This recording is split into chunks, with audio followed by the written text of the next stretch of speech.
జాబితా ప్రత్యేక సమగ్ర సవరణ ఫేజ్ 2 ను 9 రాష్ట్రాలు 3 కేంద్ర పాలిత ప్రాంతాల్లో ప్రారంభించింది కేంద్ర ఎన్నికల సంఘం.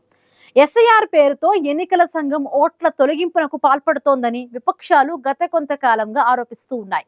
బీహార్లో ఎస్ఐఆర్ కు వ్యతిరేకంగా విపక్షాలు తీవ్ర స్థాయిలో నిరసన తెలిపాయి.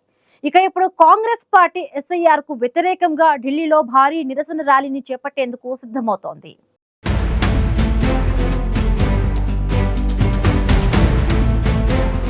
అసెంబ్లీ ఎన్నికల ముందు బీహార్లో ఓటర్ జాబితాలో ప్రత్యేక సమగ్ర సవరణను నిర్వహించింది ఎన్నికల సంఘం. అయితే బీహార్లో ఎస్ఐఆర్ ను నిర్వహించడంపై అక్కడి విపక్ష పార్టీలు తీవ్ర అభ్యంతరం వ్యక్తం చేశాయి. ఎస్ఐఆర్ పేరుతో ఎన్నికల సంఘం ఓట్ల తొలగింపుకు పాల్పడుతోందని విపక్షాలు ఆరోపించాయి. ముఖ్యంగా కాంగ్రెస్ అగ్రనేత రాహుల్ గాంధీ ఎస్ఐఆర్ కు వ్యతిరేకంగా బీహార్లో ఓటు అధికార యాత్ర నిర్వహించారు. బీజేపీతో కుమ్మక్క ఈసీ ఓట్లను తొలగిస్తోందని రాహుల్ గాంధీ పెద్ద ఎత్తున ప్రచారం నిర్వహించారు. అయితే రాహుల్ ఆరోపణలను ఈసీ ఖండించింది. అనర్హత కలిగిన వారి ఓట్లనే తొలగిస్తున్నామని, అర్హుల ఓట్లను తొలగించడం లేదని ఈసీ వివరణ ఇచ్చింది. అయినప్పటికీ విపక్షాలు ఓటు చోరీపై తమ నిరసనను కొనసాగిస్తున్నాయి. ఓటరు జాబితా ప్రత్యేక సమగ్ర సవరణ ఫేజ్ 2 లో భాగంగా 9 రాష్ట్రాలు 3 కేంద్రపాలిత ప్రాంతాల్లో ప్రారంభించింది కేంద్ర ఎన్నికల సంఘం. ఆయా రాష్ట్రాల్లో ఎన్యూమరేషన్ ఫారాల పంపిణీ మొదలు పెట్టినట్లు ఈసీ తెలిపింది. ఎస్ఐఆర్ రెండో దశలో ఛత్తీస్గఢ్, గోవా, గుజరాత్, కేరళ, మధ్యప్రదేశ్, రాజస్థాన్, తమిళనాడు, ఉత్తరప్రదేశ్, పశ్చిమ బెంగాల్ సహా అండమాన్ నికోబార్ దీవులు, లక్షద్వీప్, పుదుచ్చేరిలు ఉన్నాయి.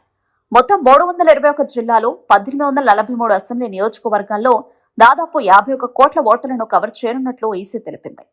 ఎన్యూమరేషన్ ప్రక్రియ నెలపాటు కొనసాగుతోందని, అక్టోబర్ 27 వరకు ఓటరు జాబితాలో ఉన్న ప్రతి ఓటరుకు సంబంధించి పాక్షిక వివరాలు ఎన్యూమరేషన్ ఫారంలో ఉంటాయని ఎన్నికల సంఘం వెల్లడించింది.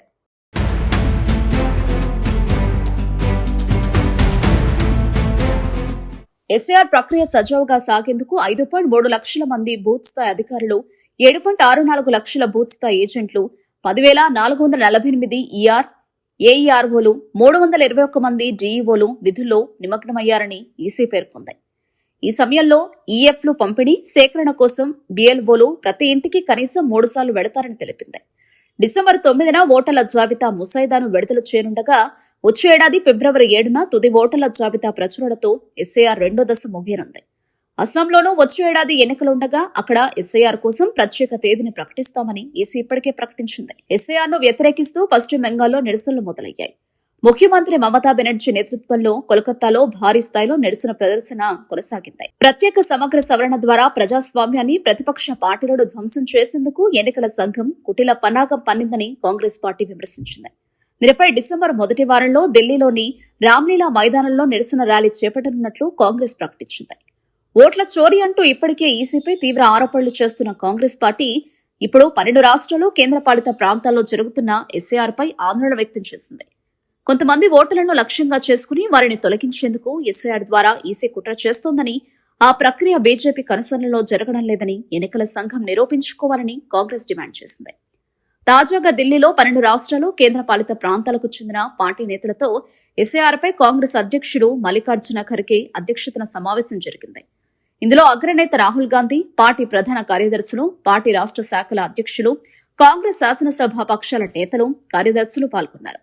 ఓటర్ల జాబితా సమగ్రతను కాంగ్రెస్ పార్టీ రక్షిస్తుందని సమావేశానంతరం ఎక్స్లో ఖర్గే స్పష్టం చేశారు.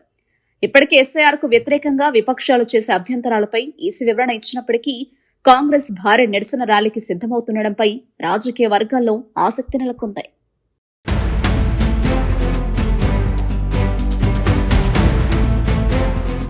దేశవ్యాప్తంగా ఎస్ఐఆర్ నిర్వహించడంపై కాంగ్రెస్ పార్టీ తీవ్ర ఆందోళన వ్యక్తం చేసింది.